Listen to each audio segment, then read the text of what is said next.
nós louvamos e exaltamos o Teu nome, na certeza, na convicção, na absoluta convicção de que o Senhor é um Deus todo-poderoso, que o Senhor é soberano sobre todas as coisas. Jesus, nós estamos aqui reunidos como igreja, como corpo, para adorar e exaltar o Teu nome, para Te colocar no lugar mais alto, para render as nossas vidas em louvor e em adoração ao Senhor, sabendo que aquilo que o Senhor fez na cruz do Calvário nos deu uma nova vida, nos deu uma esperança, nos tirou do império das trevas e nos plantou, nos colocou no reino do Filho do Seu amor.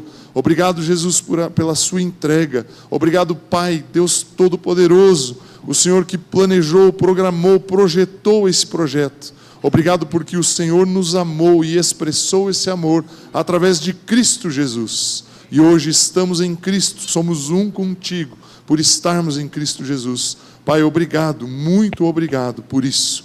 E agora, Espírito Santo, doce, maravilhoso, amado Espírito Santo, eu quero te pedir que o Senhor manifeste o seu poder neste momento. Pai, que aquilo que for dito aqui, aquilo que for compartilhado, os textos que forem lidos, Pai, que eles possam penetrar no nosso coração e o nosso coração seja um solo fértil para receber a semente da sua palavra. Espírito Santo, tem liberdade neste lugar, para encher as nossas vidas, para fazer-nos transbordar do Senhor, para poder atuar em nossos corações, manifestar o poder e o amor de Deus em nós, para que nós possamos transbordar e tocar outras pessoas com este amor que nos alcançou, que tocou as nossas vidas em um dia. Espírito Santo, tenha liberdade neste momento, em nome do Senhor Jesus. Amém, aleluia, aleluia. Eu te cumprimento com a graça e com a paz do Senhor Jesus, amém? Você recebe essa graça e essa paz. Antes de você se assentar, eu quero pedir que você faça uma coisa. Eu sei que é meio piegas isso, né? Ficar pedindo coisas aqui, eu acho meio chato até. Mas eu tenho certeza que o Espírito Santo está neste lugar, de uma maneira tão poderosa que eu não sei se você consegue perceber, não sei se você consegue ver ou sentir isso. Mas eu gostaria que você cumprimentasse uma pessoa que não... Claro que você pode também cumprimentar quem é da sua família, talvez sua esposa, seu filho ou algum familiar seu que está próximo de você, mas cumprimente uma outra pessoa também. E declare sobre essa pessoa: você é cheio do Espírito Santo. Declare isso sobre as pessoas, declare isso sobre as pessoas que estão ao seu redor aqui. Dê um abraço em alguém, faça isso, se movimente aí um pouquinho. Aleluia. Amém. Declare essa verdade. Declare esse fato, na verdade, né? Isso é um fato. É algo real na minha e na sua vida. E aí você pode se assentar, fique à vontade. Você está na casa do Pai. Eu quero, antes de iniciar aqui, eu quero deixar um aviso. Na verdade, não é um aviso que passou no telão. No dia 22 de abril. Então, fora esse próximo sábado, no outro sábado, na outra semana... Nossa, Jesus, obrigado, Diane. O Mauro falou para a gente começar um projeto em abril, eu fiquei com abril na minha cabeça aqui. Nós acabamos de falar. Então, 22 de março, fora o sábado que vem, no próximo sábado, às 9h30 da manhã, aqui na Comunhão Cristã, nós vamos ter uma Assembleia Geral Ordinária. Este aviso é para aqueles que são membros da igreja. Ivo, quem que é membro da igreja? Como é que eu faço para ser membro da igreja? Se você participa, se você frequenta, se você está listado em um grupo familiar ou na integração, você é membro da Comunhão Cristã Maringá. Ah, Ivo, eu não sabia disso. Então, fique sabendo agora. Faça a integração. Venha no domingo às 16h30 aqui e você vai ser ministrado por algumas semanas e depois você vai ser encaminhado para um grupo familiar. A Assembleia Geral Ordinária é uma reunião obrigatória do ponto de vista legal que nós fazemos aqui na igreja para fazer a prestação de contas do ano anterior, para fazer a eleição da diretoria para o mandato atual ou o próximo mandato e demais assuntos que nós precisamos tratar do ponto de vista administrativo. Esse aviso vai ser comunicado com você nos grupos familiares essa semana. Tem também ali nos bebedouros, tanto ali embaixo quanto aqui, eu coloquei a convocação. Então, se você puder participar no dia 22, às 9h30 aqui, você está convocado por ser membro. Eu posso te convocar na qualidade de membro, né? Claro que não é uma obrigação, se você não for, não, se eu não vier, o que acontece? Não vai ter nenhuma punição, mas é muito importante que você esteja aqui, é fundamental, tá bom? Então eu estou trazendo esse aviso para você aqui nesse momento, para que nós possamos comunicar a todos e deixar isso transparente e claro para todas as pessoas. Amém? Amém? Aleluia. Você está feliz com Jesus? Aleluia, aleluia, que bom. Quero compartilhar um pensamento com vocês. Este ano, no mês de fevereiro, agora passou, né? Terminou aí alguns dias atrás. Para mim foi um período, né? Ou foi um momento, um tempo muito especial por diversos motivos. E aí eu estou falando de uma forma bastante pessoal, né? Em fevereiro agora, no comecinho do mês ali, eu completei 15 anos de ordenação ao serviço, ao ministério da igreja. Em 2010, lá em Curitiba, na Comunhão Cristã, eu e a Andréia fomos ordenados no mês de fevereiro. 15 anos de ordenação. Em fevereiro eu também completei 50 anos de vida. Então coincidiu ali os dois momentos. E completei também em fevereiro 30 anos de casado. Então foi um mês assim muito extraordinário. E eu tive um privilégio muito grande, né? Algo que realmente foi um presente para mim, e eu não tinha a menor ideia de que isso poderia acontecer. E eu fui convidado pela Comunhão Cristã lá de Curitiba a ministrar, a trazer uma palavra, a pregar num culto lá, no aniversário da igreja. Porque a igreja também comemora o aniversário dela no mês de fevereiro. Então é um mês muito especial para mim do ponto de vista particular. E eu quero compartilhar hoje com você a mesma palavra que eu trouxe lá, 2 semanas atrás, né, domingo atrasado. Eu compartilhei essa mensagem lá no finalzinho agora do mês de fevereiro. E por que eu quero compartilhar isso com você? Porque é algo, é um pensamento, ou é uma estrutura que tem guiado a minha vida nesses 30 anos de evangelho que eu tenho vivido, 15 anos ministrando a palavra de Deus e compartilhando a palavra de Deus com pessoas. Nós ficamos praticamente 15 anos, mais ou menos, né? Quase 15 anos, trabalhando com adolescentes, eu e a Andréia, desde 10, 11, 12 anos até 16 anos de idade. Nós ficamos praticamente 15 anos trabalhando com essa faixa etária, mais ou menos isso. E nesse meio tempo nós fomos ordenados, depois nós mudamos aqui para Maringá e assumimos outras responsabilidades do ponto de vista da igreja.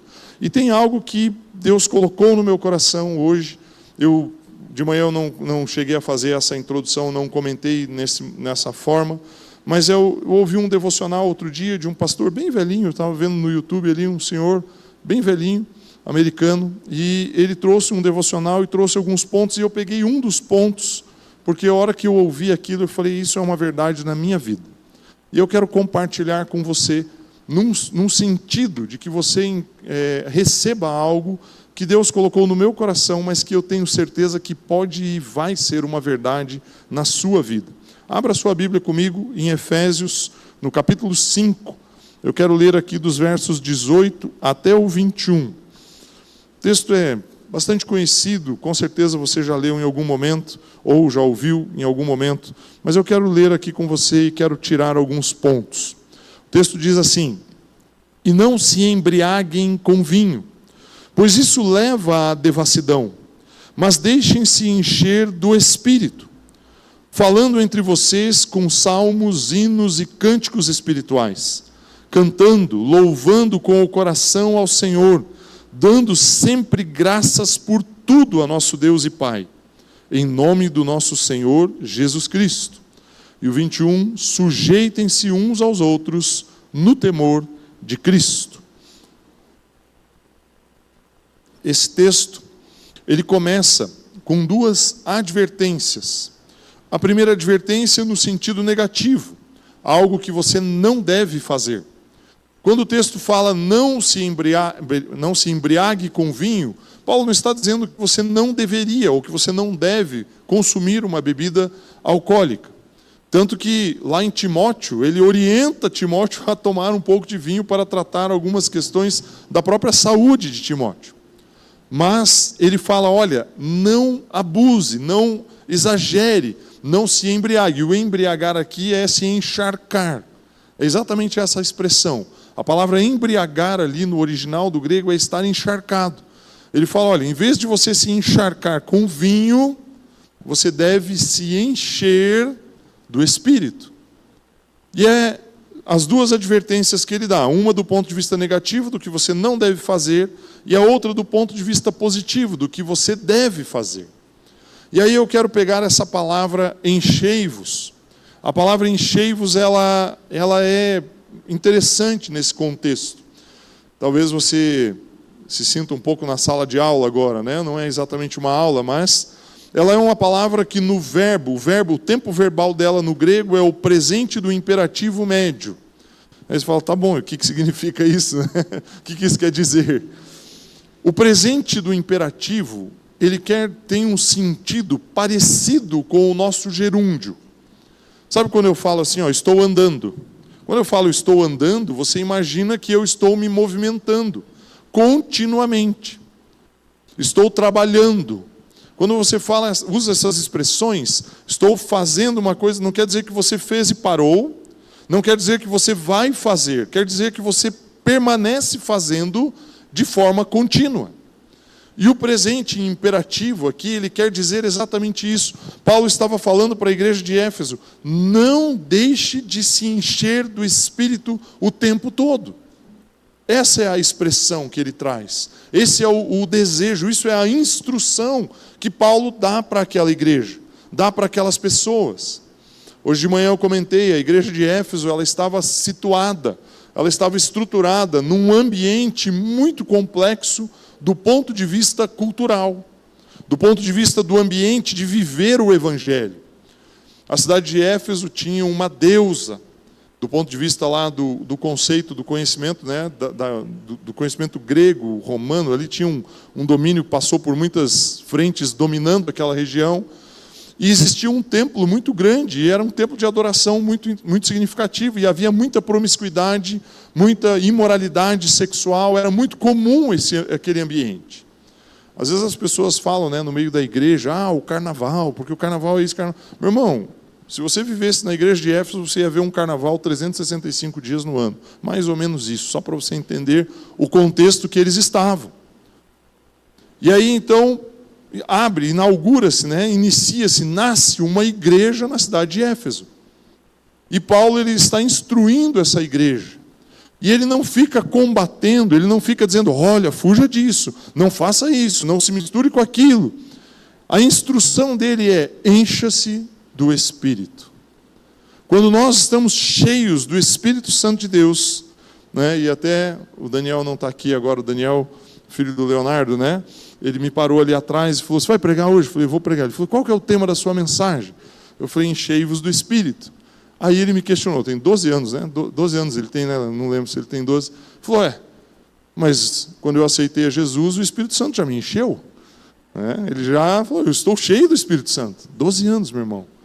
Nós precisamos entender que a geração que nós estamos preparando aqui do lado, como o Mauro fala, não é uma salinha para distrair as crianças e para parar de fazer barulho aqui. Ali é um lugar onde eles são ministrados, cheios do poder de Deus. E essa é a mente deles. A mente dele foi, mas eu já sou cheio do Espírito. Agora, o que Paulo está dizendo é, no ambiente onde você está, continuamente busque isso. E aí ele traz 4 pontos aqui que eu quero explanar para você, de como nós devemos fazer, ou o que nós devemos fazer para sermos cheios do Espírito.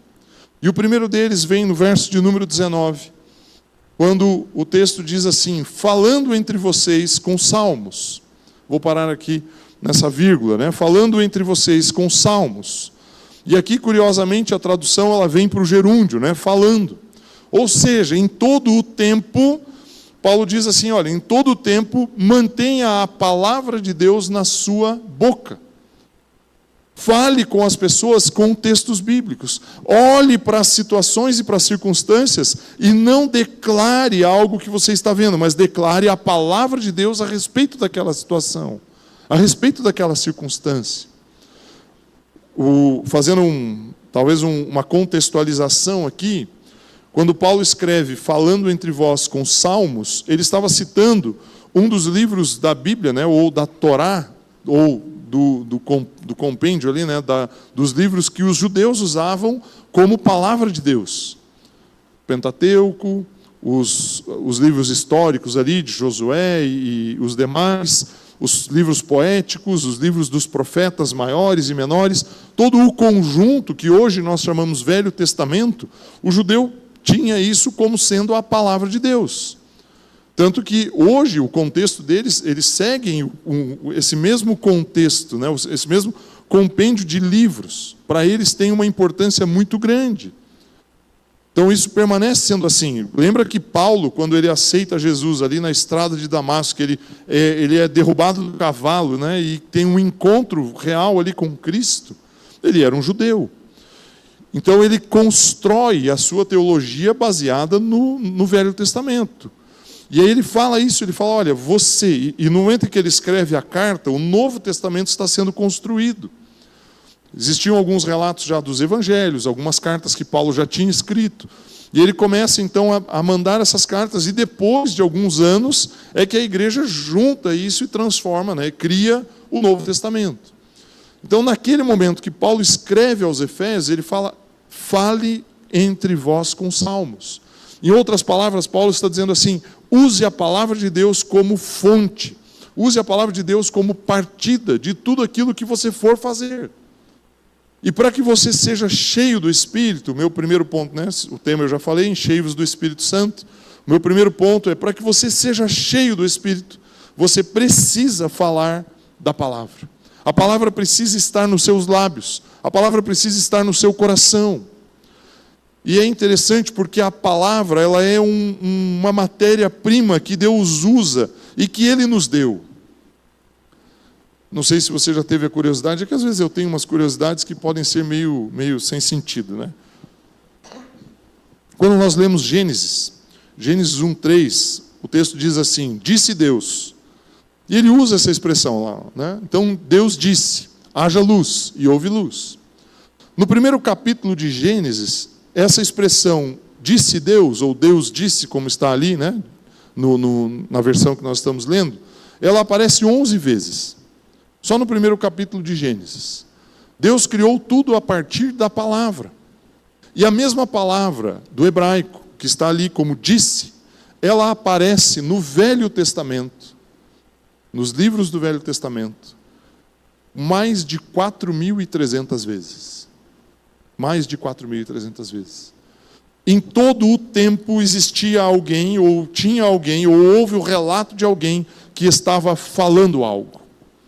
Ou era um profeta declarando algo, ou era uma pessoa ou um rei declarando algo, ou era um servo declarando algo.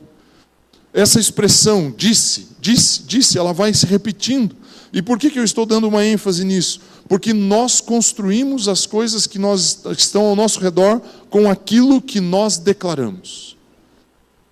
Se você entender isso hoje, você constrói algo poderoso na sua vida. Nós construímos com aquilo que nós declaramos.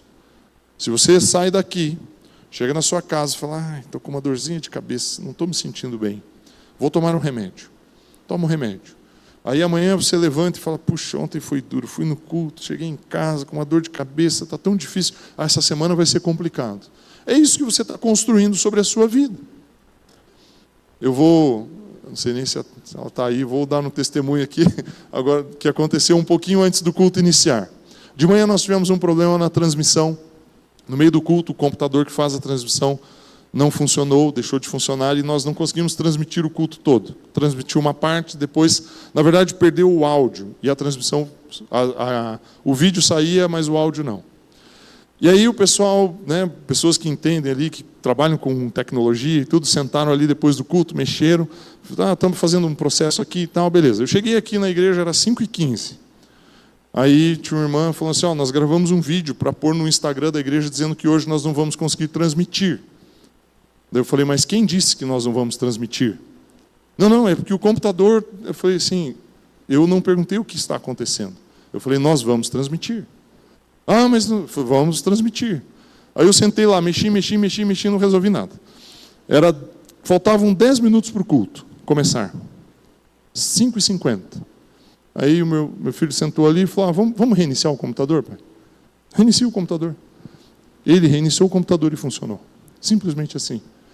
Então, o que eu quero dizer para você? Você cria aquilo que você fala. Meu irmão, eu falei, não, nós não vamos postar vídeo nenhum, nós vamos transmitir o culto.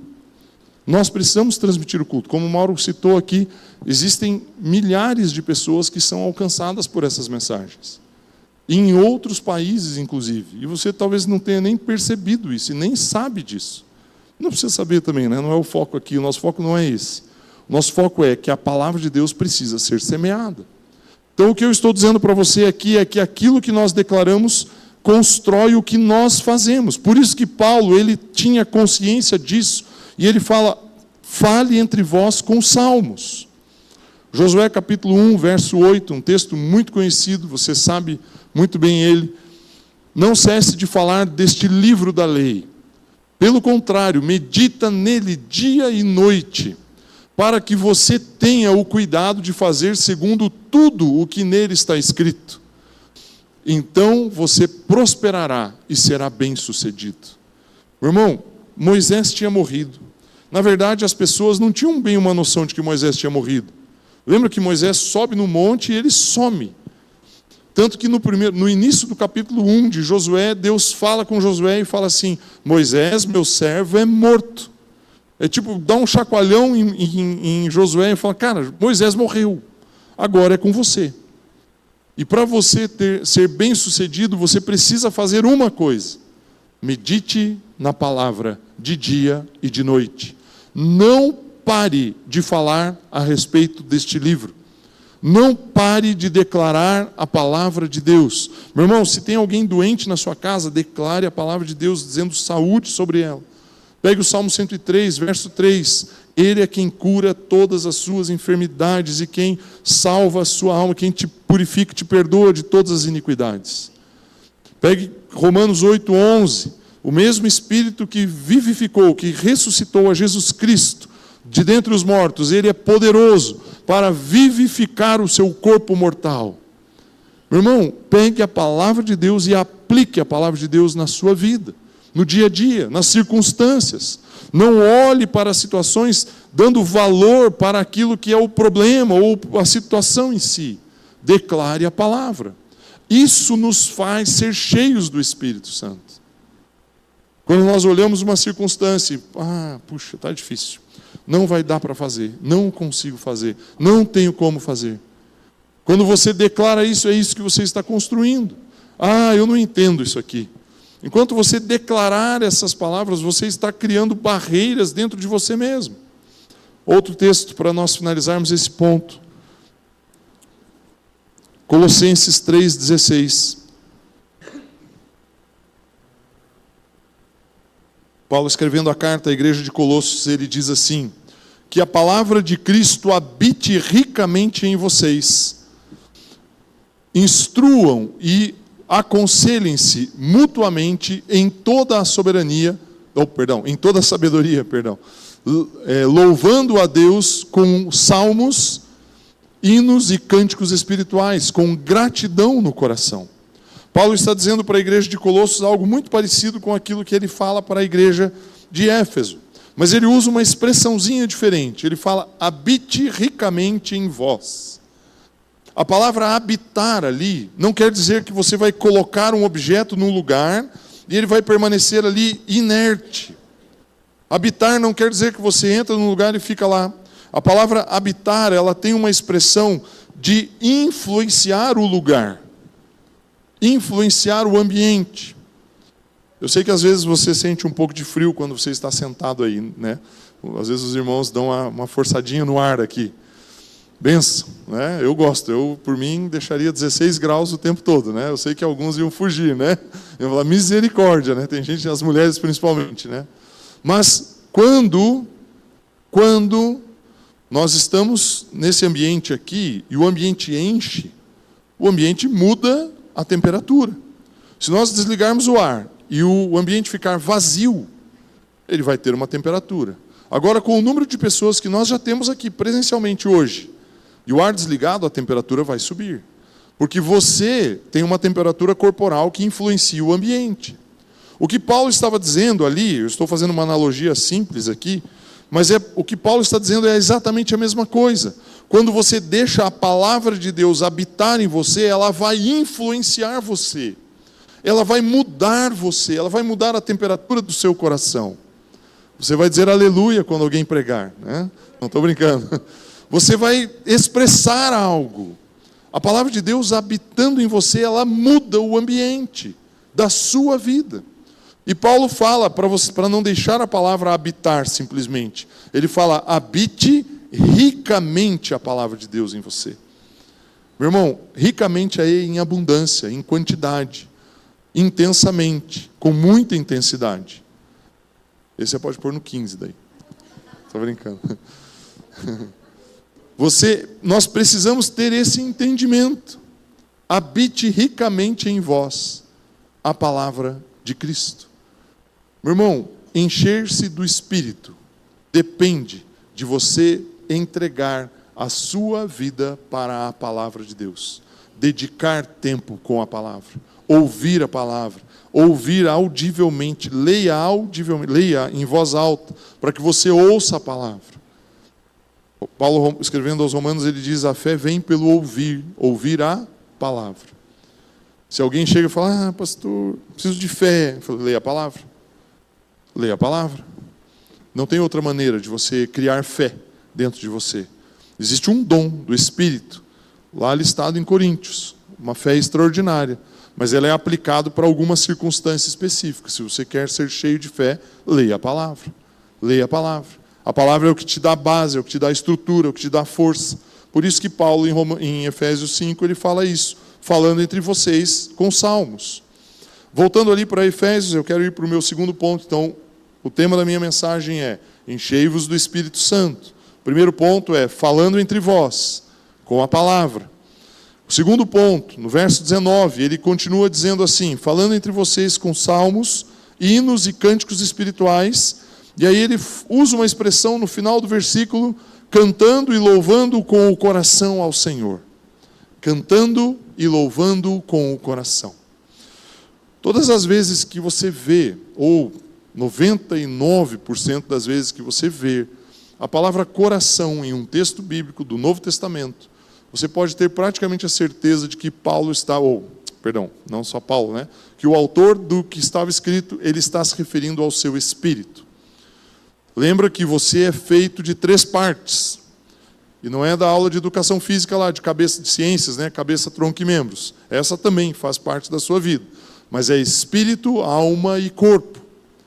Quando o texto diz assim, louvando de coração, ele está dizendo, você vai fazer isso com todas as suas forças, incluindo o seu espírito, a sua alma e o seu corpo. Você vai fazer isso com toda a integralidade do seu ser, com tudo que você é, de todo o coração. Meu irmão, não existe como. Vamos pegar um exemplo aqui dessa água.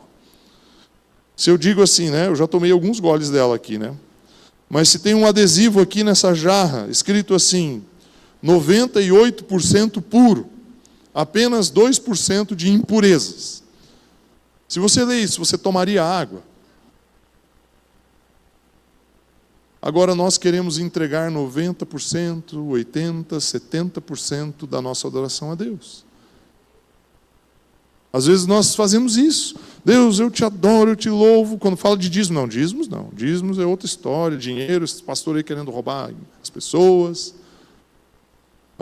Não, eu faço, mas servir na igreja, ir lá, não, trabalhar para a igreja, de graça. Eles vão te pagar alguma coisa? Não, de graça, não. Servir na igreja, não. Eu já tenho meu trabalho, já tenho minha casa, minha família. Louvar de coração é você se entregar completamente. E, meu irmão, se você entender isso, isso transforma a sua vida. Porque você deixa de fazer para receber algo em troca. Você deixa de fazer na expectativa de que alguém venha e dê um tapinha nas suas costas e fala, muito obrigado, muito importante o que você fez, você é muito importante. Meu irmão, eu não sei, eu coloquei aqui no início que isso seria meio que um testemunho, assim, né? Não exatamente um testemunho, mas uma coisa que eu te digo, eu não sei, eu sou uma pessoa desprovida da necessidade de receber um feedback positivo. É até meio estranho isso. E às vezes eu tenho que tomar muito cuidado, porque eu trabalho com pessoas o tempo todo e as pessoas não são exatamente iguais a mim. Eu não me importo se a pessoa falou assim, olha que legal, você ajudou, fez isso, fez aquilo, muito obrigado. E se ela não falar nada, não tem problema. Porque quando eu faço, eu não faço para alguém, eu não faço para uma pessoa, né, por um ser humano. Eu faço de todo o coração para o Senhor. E eu sei que quem vai me recompensar é Ele. Vou usar uma expressão, talvez se você ficar chocado, depois você briga comigo. Meu irmão, eu prefiro muito mais receber uma recompensa de Deus do que uma recompensa sua. Não que eu esteja aqui desmerecendo você, mas você entende a diferença. Agora, quando eu coloco a expectativa na pessoa, poxa, eu fui lá, eu ajudei, eu fiz o relatório que o meu chefe pediu no prazo, até entreguei 1 hora antes do prazo, eu me esforcei, ele nem disse obrigado. E aí você fica chateado, fica bicudo, vira para os lados e fala, mas não vale a pena, eu vou lá servir na igreja, nem me agradece. Eu vou lá, o meu chefe, nem eu trabalhei o ano inteiro, me dediquei o ano inteiro, não me deu nem 5% de aumento esse ano. Quando você faz esperando de alguém, você cria uma oportunidade, um potencial muito grande de se frustrar. E eu te diria, sem muito medo de errar, que 90% das frustrações humanas estão porque eles criam expectativa nas pessoas. Jogam expectativa no outro, o outro não corresponde, daí fica chateado, daí muda de casa, tem gente que quer mudar de mulher, mudar de marido, tem gente que quer mudar de tudo. Meu irmão, enquanto você estiver colocando a expectativa nas pessoas, o potencial de frustração é enorme. Por isso que Paulo ele fala, para ser cheio do Espírito, você precisa cantar e louvar de todo o coração. Cantar e louvar, adorar de todo o coração, quer dizer que você faz uma entrega completa para Ele, não para outras pessoas. É isso que é um ponto que eu dou um destaque aqui, ainda finalizo esse ponto com João 4:23. A história ali de Jesus com a mulher samaritana no poço, perto da cidade de Sicar, ao ladinho da cidade de Sicar. Os discípulos tinham ido buscar comida na cidade, era mais ou menos o horário do meio-dia. E a mulher foi tirar água ali no poço, e Jesus está tendo uma conversa com ela, e Jesus ele fala para ela, existia uma disputa, onde que os samaritanos adoravam e aonde que os judeus adoravam. Eles estavam disputando. Os judeus falavam que era em Jerusalém, os samaritanos que era num monte, e ficava aquela briga. E aí Jesus fala assim, mas vem a hora, e já chegou, em que os verdadeiros adoradores adorarão o Pai em espírito e em verdade, porque são esses que o Pai procura para seus adoradores.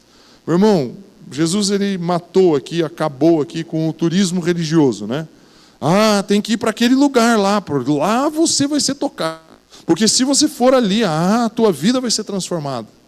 Meu irmão, o Pai procura adoradores que o adorem em espírito e em verdade. Pode ser embaixo de uma ponte, pode ser no seu quarto, pode ser num culto, pode ser aonde for. Mas se você faz isso de todo o coração, isso toca o nosso Deus. É isso que Ele procura. Ele não está procurando porque você foi num determinado lugar, porque você está num determinado lugar, porque você está com determinadas pessoas. Meu irmão, Deus está procurando a sinceridade, a honestidade, a inteireza do seu coração. A integridade do seu coração. Nós associamos a palavra integridade com uma coisa ligada a fazer as coisas de forma correta. Fulano é íntegro, né? Tem até o texto bíblico lá de Jó, né? Jó, meu servo, é justo, íntegro e reto. Mas a palavra integridade não está ligada só a comportamento. Nós associamos muito ela a comportamento, né? A integridade para nós é o oposto de corrupção, por exemplo. Integridade significa inteiro. Se eu pegar uma cadeira dessa e arrancar uma das pernas dela, aí você vai dizer, não, a cadeira está quebrada. Eu vou dizer para você assim, a cadeira não está íntegra. Você entende o que eu quero dizer? Integridade é inteireza, é o completo, é estar pleno. Quando eu digo que Deus busca alguém que Ele busca a inteireza, a integridade do seu coração, é porque Ele quer você inteiro. É porque não vai ser 98% puro, vai ser 100% puro, vai ser entregue totalmente. Essa áreazinha aqui não, né? Isso aqui não dá para mexer, né? Então, segundo ponto, passei por ele aqui, louvando de coração. E aí o texto em Efésios continua, o verso 20, ele fala assim: dando sempre graças por tudo a nosso Deus e Pai, em nome de nosso Senhor Jesus Cristo. Eu vou repetir aqui, vou pedir para você ler a hora que eu parar. Isso, ela até vai deixar ali no telão. O texto diz assim: dando sempre graças por... Meu Deus. Não, só o tudo, só a palavra. Vou de novo, vamos ver. Acho que o Mauro brincou, né? Falou, vocês não almoçaram hoje, né? Dando sempre graças por... É só pela metade das coisas? É só pelas coisas boas? É dar graças no dia que eu recebi um aumento. Ah, o fulano que estava me devendo há 10 anos pagou a dívida. Graças a Deus.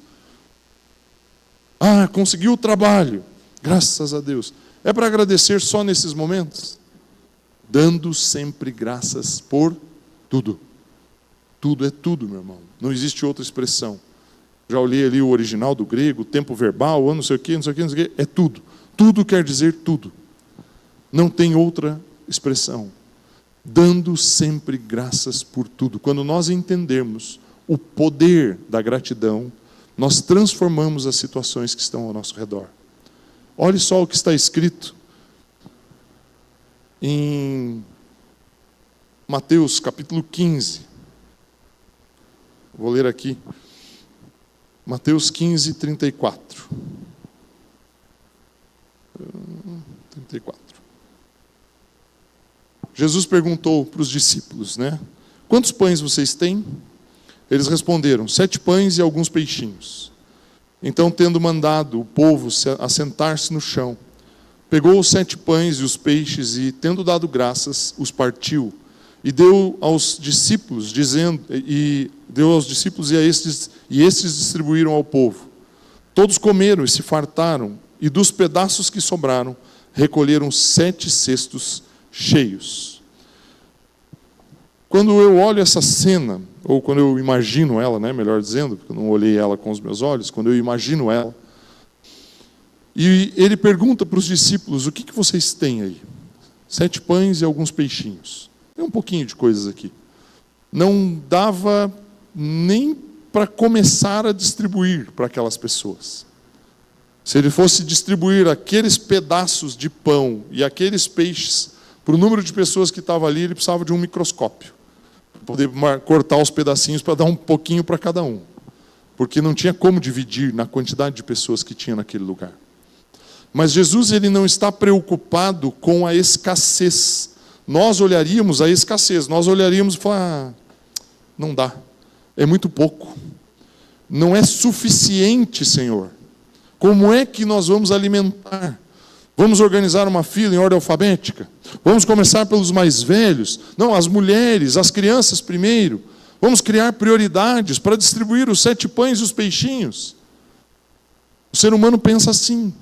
O ser humano pensa em cotas para você entrar na universidade. O ser humano pensa em administrar uma escassez. Mas Jesus pega aquilo que para nós, aos nossos olhos, é pouco, é mínimo, é insuficiente. E nas mãos dele, ele não declara o que ele está vendo, mas ele agradece aquilo que ele tem. Você entende a diferença? Ele pega aqueles pãezinhos, aqueles poucos pães ali, aqueles poucos peixes, e aí ele faz as pessoas se assentarem. E para mim isso tem um sentido muito grande, né? Você se assentar, é você se acalmar, você saber que vai receber algo, é você se entregar naquele lugar. E aí ele pega o verso 36 e diz, pegou os 7 pães e os peixes, e tendo dado graças. Meu irmão, a gratidão tem que estar na sua mão por aquilo que está em você, que você tem. Ai, mas meu carro é velho, meu carro está ali batendo biela, está vazando óleo, está não sei o quê. Meu irmão, você tem um carro? Tenho. Agradeça pelo carro. Ah, eu não tenho um carro, eu tenho uma bicicleta. Agradeça pela bicicleta. Ah, eu não tenho uma bicicleta, eu tenho 2 pernas. Agradeça pelas suas pernas. Você tem um calçado, você tem um sapato para andar. Você entende o que eu quero te dizer? Seja grato. Grande parte das dificuldades emocionais que nós temos estão relacionadas à falta de gratidão. Porque você olha aquilo que está nas suas mãos, que você tem, que está na sua casa, E aí você olha para fora e você fala, eu queria aquilo. Puxa, isso aqui que está aqui não é bom. Eu queria aquilo. E aí você fica se desgastando, se esforçando, se esmerando para ter a outra coisa. E aí quando você pega aquilo nas suas mãos, você olha e fala, puxa vida, mas tem outra coisa melhor. E aí o seu coração nunca é grato com aquilo que está nas suas mãos. Outro aspecto da gratidão, leia comigo João capítulo 11, o Evangelho de João, capítulo 11, uma das histórias acho que mais extraordinárias da Bíblia, assim, muitas são, é claro, mas essa eu tenho um apreço muito especial, João 11:40. O texto diz assim, Jesus respondeu, eu não disse a você que se cresce, veria a glória de Deus? Então tiraram a pedra, e Jesus, levantando os olhos para o céu, disse, Pai, graças te dou porque me ouviste. Eu sei que sempre me ouves, mas falei isso por causa da multidão presente, para que creiam que tu me enviaste. E depois de dizer isso, clamou em alta voz, Lázaro, venha para fora. Aquele que tinha morrido saiu, tendo os pés e as mãos amarrados com ataduras e o rosto envolto num lenço. Então Jesus lhes ordenou, desamarrem-no e deixem que ele vá. Meu irmão, se existe algum projeto, existe algum sonho, existe algum desejo na sua vida, que você sabe, tem a convicção que Deus colocou aquilo nas suas mãos, mas isso está morto, isso está parado, colocado debaixo de uma pedra, enterrado em algum lugar, é a gratidão que vai fazer isso ressuscitar. Lázaro não tinha o menor sentido dele sair daquela tumba. Só que Jesus fala, tire a pedra. Não li o texto completo, o texto é longo. As irmãs brigam com Jesus, né? Falam, Jesus, vai cheirar mal, faz 4 dias que está aí dentro. Não tem mais sentido. Imagina, meu irmão, 4 dias. Queria saber o que os corozinhos que estavam no corpo dele foram fazer, né? Porque ele ressuscitou e algum bichinho já estava ali roendo, né? Alguma bactéria. Eu trabalhei 20 anos com a área médica, eu sei que o corpo decompõe em poucas horas, não é dia. Em poucas horas começa uma decomposição. E a decomposição nada mais é do que um organismo vivo consumindo aquele tecido que está morto. Isso é natural, meu irmão, não é nada... Mas alguma coisa esses bichinhos foram comer em outro lugar, né? Porque aquela comida ali parou, ela terminou, cessou ali o lanche deles. O que eu estou dizendo para você é, Jesus olha para aquela situação e fala, Pai, graças te dou. Meu irmão, a gratidão ressuscita coisas. Ressuscita projetos. Ressuscita propósitos. A gratidão. Agora você teria condições de olhar para aquela circunstância e dizer, Pai, obrigado? Ou você olharia para aquela circunstância e choraria como as irmãs de Lázaro estavam chorando? E não só chorando. Inclusive elas colocaram, de certa forma, a responsabilidade sobre Jesus. Porque elas falam para Jesus assim, se o Senhor tivesse vindo antes, ele não teria morrido. É como se elas estivessem dizendo, o seu poder vem até aqui. Esse é o seu limite. Como o Senhor chegou depois, não tem mais como resolver. E elas não tinham se atentado que o poder de Jesus, ele excede todos os limites humanos, todas as situações ou condições do ser humano. E quando Jesus ele para diante daquela cena, choro, todo desespero, toda dor, ele fala, abra o túmulo. E ele começa a oração dizendo, Pai, graças te dou. Meu irmão, quando que você vai conseguir olhar para as circunstâncias que estão diante de você, nas suas mãos, e dizer, Pai, obrigado. Obrigado por aquilo que o Senhor me deu. Obrigado pela minha casa. Obrigado pela minha esposa. Obrigado pelos meus filhos. Obrigado pelo teu poder sobre a minha vida. Obrigado pelo meu trabalho. Obrigado pelas minhas habilidades. Obrigado por tudo aquilo que o Senhor confiou nas minhas mãos. Ah, mas você tem aqui um cachorrinho para cuidar e um jardim ali, umas florzinhas para cuidar. Obrigado por isso também. Meu irmão, seja grato. A gratidão tem um poder, tem um potencial de transformar as circunstâncias. E o meu último ponto, então, o terceiro ponto aqui é ter gratidão, ser grato. O último ponto está em Efésios 5:21. E o texto ali em Efésios 5:21, ele mexe demais comigo, assim, com o meu sentimento, com as minhas emoções, com o meu pensamento a respeito da vida. Ele fala, sujeitem-se uns aos outros no temor de Cristo. Sujeitem-se uns aos outros no temor de Cristo.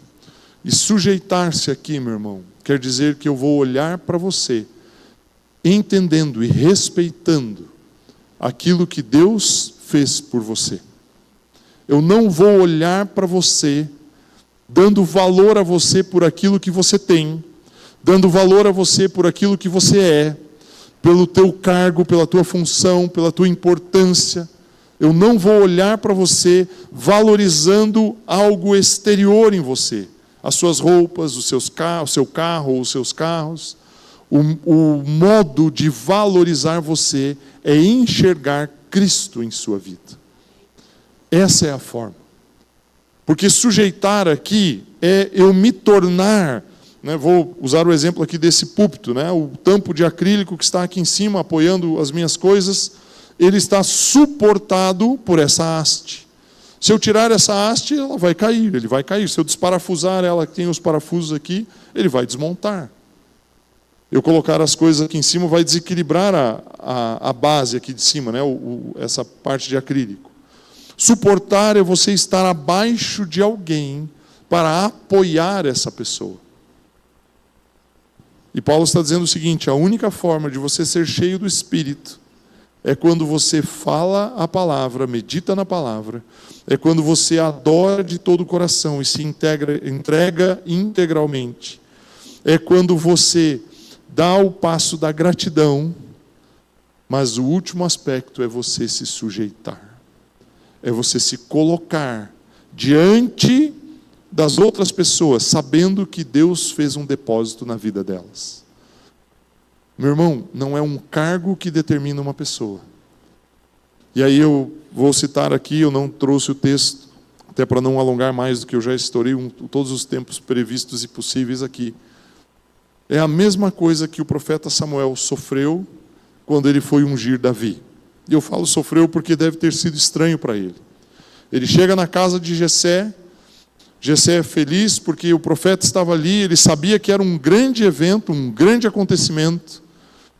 E Samuel vai direto, né? Ele vai seco, assim, né? Ele vai sem titubear. Ele vai e olha o filho mais velho de Jessé.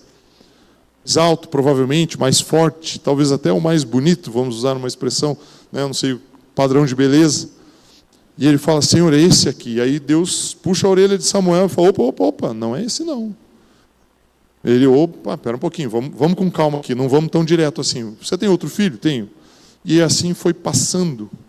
E passaram na frente de Samuel 7 pessoas. E aí depois de todos eles, Samuel fala para Jessé: acabou? Não tem mais? Fala: tem o mais jovenzinho que está lá, cuidando das ovelhas, cuidando do rebanho, que nem considerado para estar ali foi, que nem se pensou em chamar ele para um acontecimento extraordinário. Olha, fica lá cuidando desses bichos aí, vai, alguém tem que cuidar, fica você, enquanto nós vamos receber o profeta aqui. Você entende o que eu quero te dizer? Quando eu me sujeito a alguém, eu estou dando o verdadeiro valor para essa pessoa. Samuel, ele não tinha compreendido isso, e ele precisava, na verdade, se sujeitar àquele que era considerado inferior.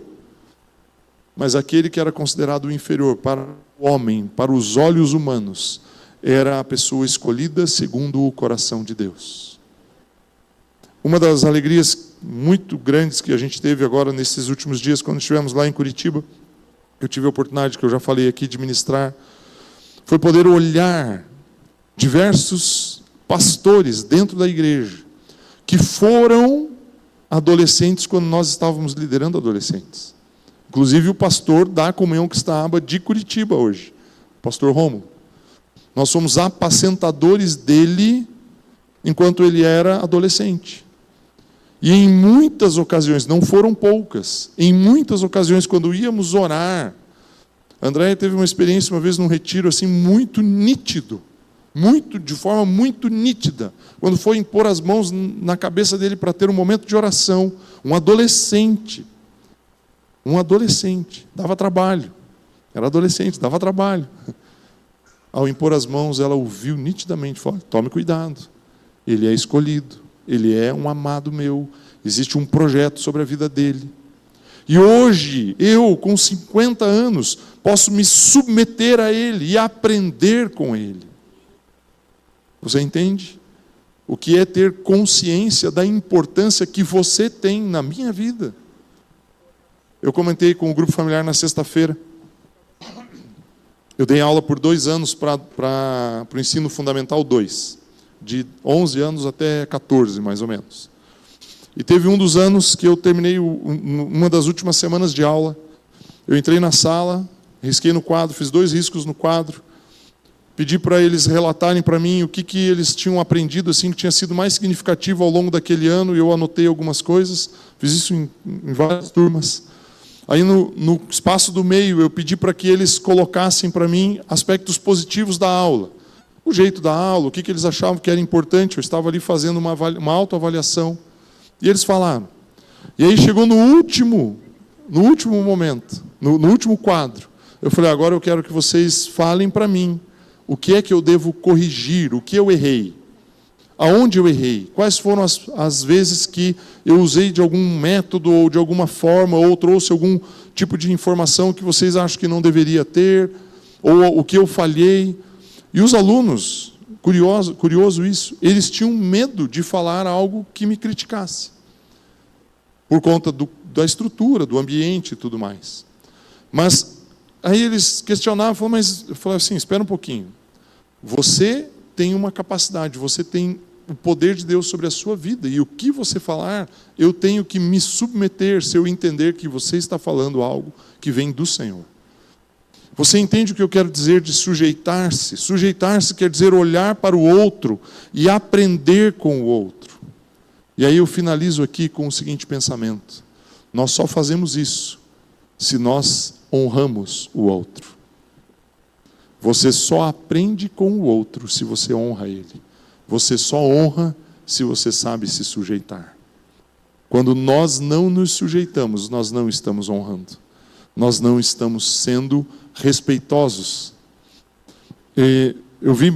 Por muitos anos eu vi isso acontecendo em algumas igrejas. E infelizmente na aba não foi diferente. Mas às vezes as pessoas sabiam assim, quem vai pregar domingo é fulano. Então não vou no culto. Vou aproveitar esse domingo aí para lavar o carro, fazer outra coisa. Quando você escolhe o pregador, meu irmão, isso quer dizer que você não está se sujeitando a ele. E Paulo, ele diz assim, enchei-vos do Espírito, falando entre vós com salmos, louvando de coração, sendo gratos a Deus por tudo e sujeitando-se uns aos outros. Encher-se do Espírito é seguir esses 4 aspectos integralmente na sua vida. Não existe outra maneira de ser cheio do Espírito Santo, a não ser quando você tem a palavra de Deus no seu coração, quando você adora ao Senhor de todo o coração, quando você é grato a Ele por tudo e quando você se submete ao corpo de Cristo. Mauro trouxe aqui um pensamento, né? Ele falou, olha, nós precisamos aproveitar a oportunidade. As mulheres foram para o túmulo domingo de manhã para embalsamar Jesus, mas Jesus não estava mais ali. Elas tinham a atitude correta, a intenção certa, mas o momento errado. E a igreja, meu irmão, em breve a igreja vai ser arrebatada. Amém? Espero que você creia e confie nisso. E se você quer servir ao corpo de Cristo, aproveite, porque esse é o momento de você fazer isso. Quando eu me submeto a alguém, eu sirvo à igreja, eu sirvo a Cristo Jesus. Quero que você fique em pé, por gentileza. Vamos orar. Eu quero finalizar esse tempo aqui. Eu sei que eu passei um pouco dos tempos todos aqui, eu controlei o tempo, eu sei o tempo que eu falei. Mas eu quero que você tenha no seu coração esse entendimento. Encher-se do Espírito. Chegou o tempo de você ser cheio do Espírito. Todos nós temos os recursos para isso. Temos a palavra, temos o louvor de todo o coração, temos a gratidão e temos a sujeição, o servir através da sujeição. Tudo está ao meu e ao seu alcance. Mas precisa haver uma atitude no nosso coração que nos leve para isso. E eu quero finalizar esse tempo aqui, lendo um texto a respeito da sua vida, a respeito da minha vida. É um texto que eu tenho certeza de que aqueles que são cheios do Espírito podem e vão usufruir do que esse texto diz. Eu quero ler esse texto primeiramente em como ele está escrito na palavra de Deus. E depois eu quero ler ele mudando um pouco o tempo verbal. E eu já explico por quê. Feche seus olhos por um instante. E saiba que aquilo que eu vou ler é para você. É para o seu coração, é para tocar a sua vida. A palavra de Deus diz assim: o Senhor os guiará continuamente. Lhes dará de comer até em lugares áridos e fortalecerá os seus ossos. Vocês serão como um jardim regado e como um manancial cujas águas nunca secam. Vocês reconstruirão as antigas ruínas, levantarão os fundamentos de muitas gerações e serão chamados de reparadores de brechas e restauradores de caminhos, para que o país onde você vive se torne habitável. Esse texto foi escrito 600 anos antes de Jesus. E ele foi escrito no tempo verbal do futuro. Isaías, ao escrever o texto, ele fala: o Senhor os guiará, Ele lhes dará, Ele fortalecerá, vocês serão. Ele usa o tempo verbal, vocês reconstruirão. Porém, nós temos Cristo Jesus em nós. Ele habita em nós através do Espírito Santo de Deus. Então eu vou mudar o tempo verbal e vou declarar algo sobre a sua vida, que você possa receber isso em você, na sua casa, no seu trabalho. O Senhor te guia continuamente. Ele te dá de comer em lugares áridos e Ele fortalece os seus ossos. Você é como um jardim regado e como um manancial cujas águas nunca secam. Você reconstrói as antigas ruínas, você levanta fundamentos de muitas gerações. Você é chamado de reparador de brechas e de restaurador de veredas, para que o país onde você vive seja e permaneça sendo habitável. Meu irmão, essa é uma verdade que tem sobre a sua vida, e você só usufrui disso se você for cheio do Espírito. E você só é cheio do Espírito se você tiver a palavra de Deus no seu coração, se você for verdadeiramente um adorador de coração integralmente, se você for grato por tudo que você tem, e se você se sujeitar e servir o corpo de Cristo. Dê esses passos e eu tenho certeza que a sua vida vai prosperar extraordinariamente. Eu tenho certeza disso. E você é um jardim regado. Não existe seca que possa destruir a fonte de água que jorra em você, porque ela é uma fonte de água da vida, uma fonte de água eterna. Vamos louvar e adorar ao Senhor, que você permaneça abençoado ao longo de todos os seus dias, em nome do Senhor Jesus. Amém. Aleluia.